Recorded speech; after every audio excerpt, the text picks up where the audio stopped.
Hello, everyone. Hello. Here we are. Live from North Carolina. This time I've got my NPC Nashville shirt. JT merch. Represent. Go check it out. We're back with Q&A reboot number 3, number 2. Q&A number 2. Let's jump right in. Jim asks, songs you guys scraped. I think he means scrapped. So I guess we've done a couple Nintendo songs, but at least me, I don't play a whole lot of Nintendo games anymore, so I can't think off the top of my head any specific Nintendo games. We scraped, or scrapped. We scraped?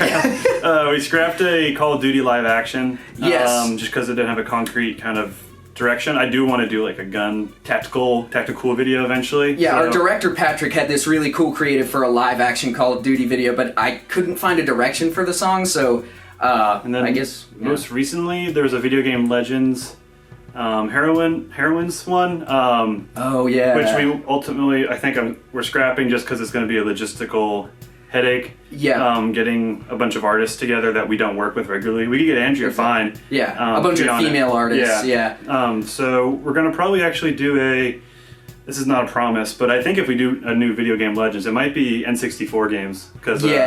Dude, nostalgia.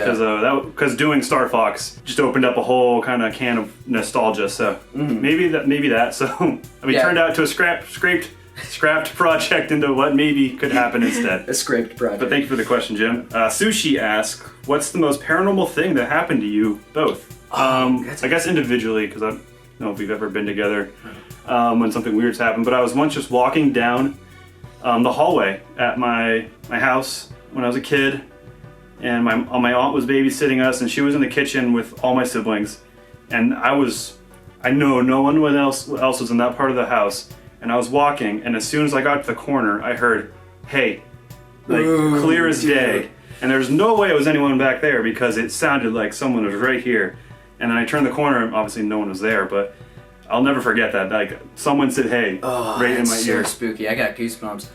Mine's a happier one. A few months after my grandma passed away, I was in 8th grade, and a light flickered. I was home alone, and a light flickered.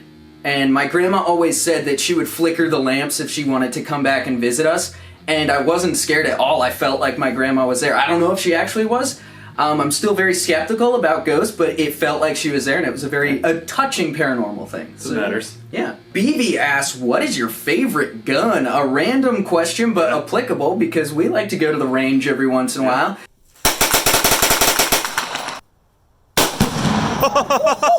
I'll go first. I guess my favorite gun to shoot is an AK. I know it's just like a really cool gun. You like the long stroke? Yes, I do. It's a lot of fun, and when you ding that target, it's a cool feel, and plus it's an AK. It's a cool gun. So. For me, all time is always the MP5. You got fine German engineering, and it's real. It's there. It's like driving a BMW. Yeah, it's like exactly. It's like the BMW. Good old H&K. And then right now, actually, I really like the AK-74. It's like an AK-47 AKM, but it's even more smooth. Just a nice gun. I gotta try that one out. Alex P asked, what was the hardest song to make? I feel like we got asked this on our stream last week. Let's think. What was the hardest? I'm just gonna answer like I did on the stream. Yeah. Anything that I don't really care about, I always go back to the League of Legends rap, the World of Warcraft rap, because I never played either of those games, and those were from years ago, like 5+ years ago.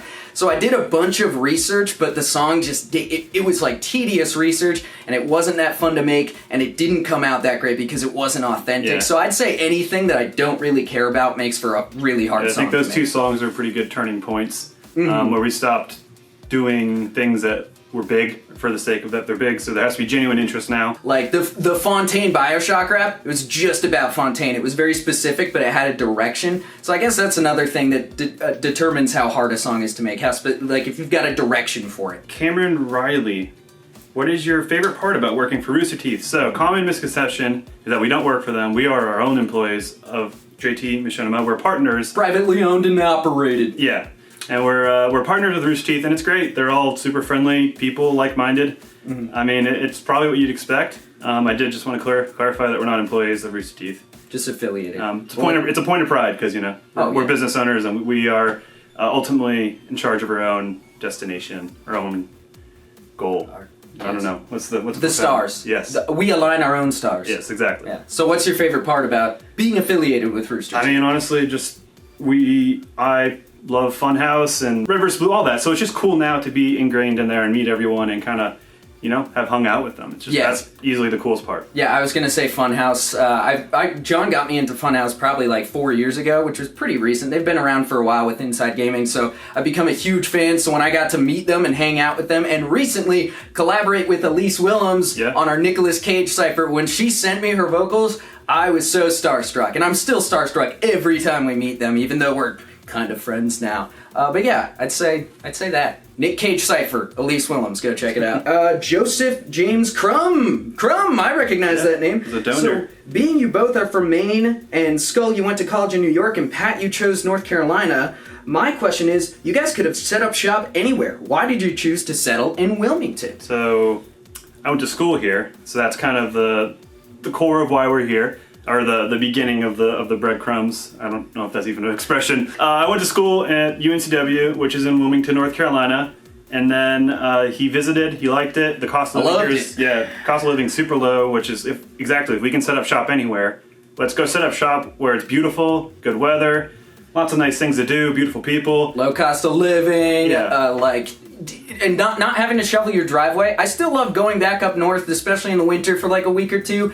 But man, it's nice having beaches with water you can actually swim in. I mean, LA is cool. People always ask actually it's not cool, but people always ask why don't you guys go there? And it's like we make the same amount of money no matter where we are, so let's stretch that dollar and just, have a good time and not pay out the ass for, a shitty house. Yeah, and you put it best. You could set up shop anywhere, so let's do it somewhere. I mean, honestly, everyone should come here into the YouTube space because it's a good place to be. There's a film industry here, so you have the infrastructure. Yeah. It's kind of like a best kept secret, Mm-hmm.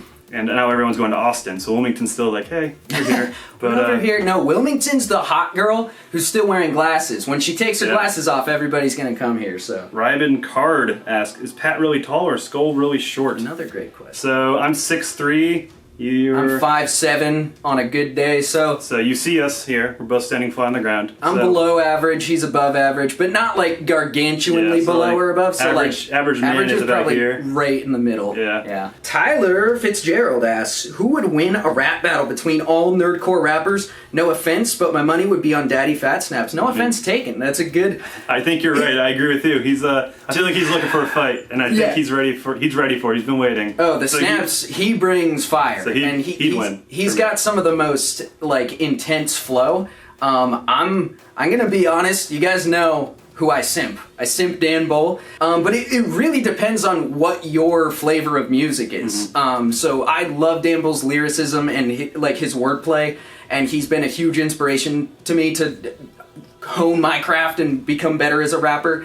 So that's why I'd say Dan. But again, I'm a Dan Bull simp. Lee Saddleback.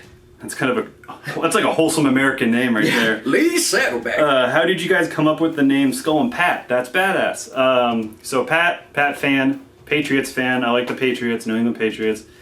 I made the gamer tag, in 2006. So anyways, I came up with Skull Cruncher 13 because I was trying to come up with something stupid on purpose. I just wanted it to look edgy and super dorky. I think the first one I tried was Prince of Darkness 69 or something. That was taken.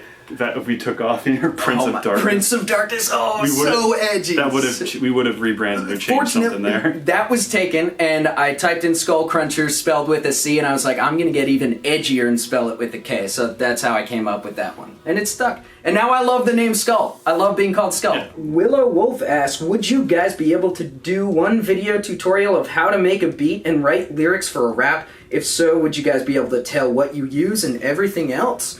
Of course. Well, I'll tell you right now, I use Logic Pro for my my digital audio workstation. I use a lot of Native Instruments plugins. I use 99% software instruments, so there you go.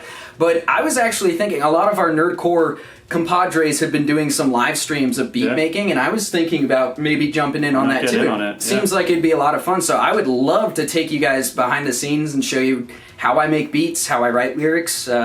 I would love to show you guys. So yeah. Liz Steventon asks, "How do you breathe whilst rapping?" Wow. More of a question for you. P.S. I tried rapping and I couldn't breathe very well. Well, I do have to say, and Pat Fan can attest to this, I usually write my raps not to be performed live, so I do a lot of takes. So I'm not, when you hear our raps most of the time, there have been a couple where I did long takes, but most of the time I'm doing little segments, so I'm not having to worry about breathing. But when we do our live shows, MPC, I do have to go back, cut out parts. I even put notes in the lyrics where to breathe. And then the biggest thing is just practice. You know, just like working out or playing any sport, you just have to practice and learn where to suck in little tiny breaths. If you listen to Eminem, he has little tiny moments where he just learns how to suck in a breath super fast, even while he's doing that triple time rapping. So just practice makes perfect, baby. I know that's a cliche answer, but it's true. All right. Hello, my friend asks, hello, my friend. Let's be honest, Andrea is pretty much a part of JT Music by now. So this is actually something we see a lot, and it's hard to address it without sounding ungrateful or callous, but if she was a part of us, she wouldn't be credited because it would just be by JT Music. And she performs vocals for us, but everything is, I mean, this guy is doing beginning to end from scratch, everything else, and that's not to discredit what she's doing, but she's a vocalist, and she's great at that. She's a vocal, I guess we could call her a vocal contractor. Because I write and produce everything, I send her a reference track, and then she records it. But, I mean, you do have a fair point. She is pretty integral to this channel now. Everybody knows Andrea Storm Caden with JT Music. Yeah, she's part of our lore, you know, part of our history, and we love her. She's awesome, and, you know, when we got to hang out with her, it was awesome. She was supposed to come back this year to hang out, but obviously COVID happened. Yep. So I mean, postponed. She is a part of JT Music. But if we were to ever make her part of JT Music, I think then she would be part of JT Music, and then the feat Andrea Storm Caden wouldn't be there. And I mean, this is the way it is right now is exactly representative and fair, and you know, gives her all the exposure and all the recognition. So I think we got it right. I think we got it set up well. If she was gonna be a full-time employee, she'd probably have to move here. She lives on the opposite side of the globe from us. So would you ever come to the UK if there were ever a Nerdcore party con here? The UK needs to set up something like that where all Nerdcore artists can meet and have a laugh. So we are the organizers of MPC. So if it were to happen, it's in our hands. And so with that said, it is something we do want to do. Especially, you know, you got all the UK guys traveling the US every year. You know, we do want to throw them a solid.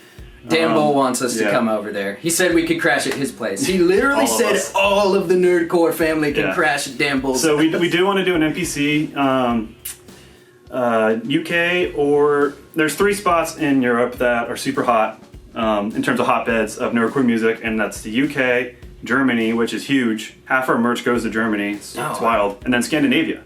So probably in that order, we would go to those places. UK, Germany, Scandinavia.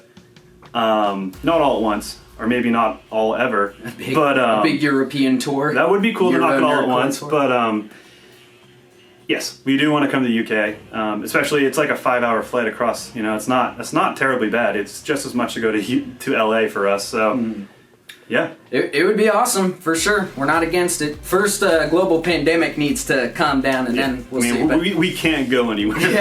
Like the international community has barred us from being able to go places. Yeah. So. But Random Pigeon, it is not out of the cards, and we would love to. I went to London once. It was awesome. I'm looking forward to go back to Piccadilly Circus and talking to some polite young Brits over there, because they're very polite, much more polite than over here. Now I'm doing Australian. Like transformed. Yep. No. Well, that's all our questions for Q&A reboot number 2, number 3, number 2. Ask them below, and we'll put a call for questions on Facebook and Twitter and Discord. So thank you to everyone who asked questions, and thank you to all those who did ask questions that we didn't answer.